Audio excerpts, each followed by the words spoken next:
Hello বন্ধুরা, দেখুন আজকে আমি চলে এসেছি রিফালি রান্নাঘরে।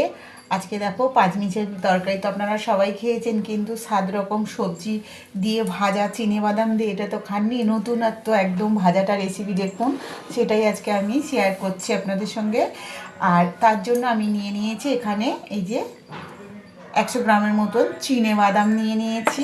বাদামটাকে আগে কিন্তু ভেজে নেব। আর এখানে নিয়ে নিয়েছি দেখো 7 রকম সবজি। এখানে আছে এই যে পুঁই মিচড়ি, দেখতে পাচ্ছ পুঁই মিচড়ি।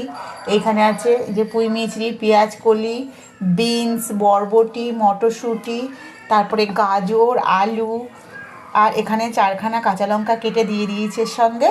আর এখানে আছে 4খানা কুমড়ো ফুলও দেওয়া ছিল এর সঙ্গে। মোট এখানে 7 রকম সবজি আছে। এটাকেই আমি আজকে ভাজা করব। আর একদম ভাজাটা নতুনত্ব হবে, রেসিপিটা দেখতে থাকো। কোনোটাই কিন্তু ভিডিওটা কিন্তু টেনে দেবে না, পুরো ভিডিওটা দেখতে হবে। রেসিপিটা কিন্তু দারুণ মজার হয়। আমার কিন্তু প্যানটা গরম হয়ে গেছে, এখানে আমি একটু তেল দিয়ে দেব। যারা সবজি খেতে চায় না তাদের এইভাবে ভাজা করে দিতে পারেন। বাদামটা আগে ভেজে নেব। এবার আমি বাদামটাকে তুলে নেব।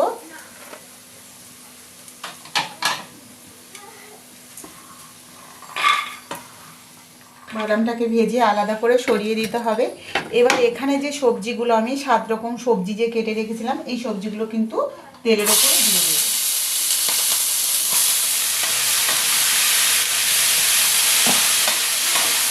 আর এখানে 1 চামচের মতন হলুদ গুঁড়ো দিয়ে দিলাম। আর দিয়ে দেবো 1/2 চামচের মতন জিরে গুঁড়ো, 1/2 চামচ মতন ধনে গুঁড়ো, 1/2 চামচ দিয়ে দেবো কাশ্মীরি গুঁড়ো লঙ্কা দিয়ে এটাকে ভালো করে ভেজে নিতে হবে।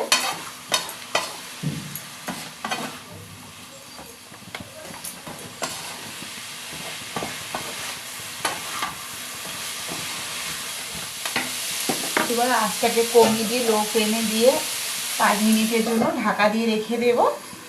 তো বন্ধুরা, এখন আমি 5 মিনিট পরে ঢাকনাটা খুললাম। দেখো কত সুন্দর হয়েছে, প্রত্যেকটা সবজি কিন্তু সেদ্ধ হয়ে গেছে ঢাকা দিয়ে রেখেছিলাম বলে। সব সবজি কিন্তু সেদ্ধ হয়ে গেছে।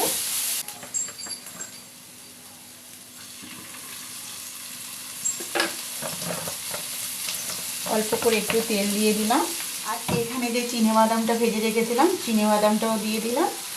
আর এখানে দেখুন আমি নিয়ে নিয়েছি 2 চামচের মতো সাদা তিল। এই সাদা তিলটা দিলে কিন্তু ভাজার টেস্টটা একদম অন্যরকম হবে, আর এটা খেতেও খুব সুন্দর লাগবে।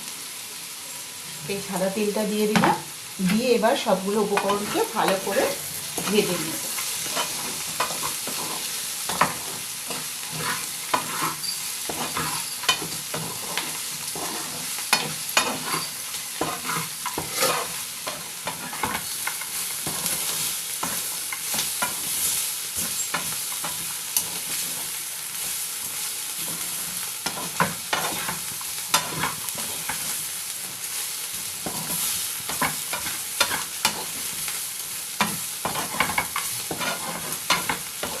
তো বন্ধুরা দেখুন আমার কিন্তু ভাজাটা একদম কমপ্লিট হয়ে গেছে। এবার আমি প্লেটে নামিয়ে নেব। তো বন্ধুরা দেখুন আমার এখানে 7 রকম সবজি ছিল। সবজিগুলো কিন্তু সাদা তিল আর সাদা তিল আর চিনেবাদাম দিয়ে আমি ভাজা করেছি। দেখুন সবজি ভাজাটা কত সুন্দর কালারফুল হয়েছে, আর সাদা তিল বাদাম দেওয়ার জন্য এর টেস্টটা কিন্তু আরও সুন্দর হয়েছে। তো বন্ধুরা, রেসিপিটা ভালো লাগলে শেফালি রান্নাঘরটাকে অবশ্যই সাবস্ক্রাইব করে নেবেন, আর কমেন্টে জানাবেন রেসিপিটা কেমন হয়েছে। কে কোথা থেকে বলছে অবশ্যই কিন্তু দেখছেন, কমেন্টে অবশ্যই কিন্তু জানাবেন। আর আমার চ্যানেলটিকে লাইক অবশ্যই করবেন, শেয়ার করে দেবেন বন্ধুদের মধ্যে রেসিপিটা। তো বন্ধুরা সবাই ভালো থাকবেন।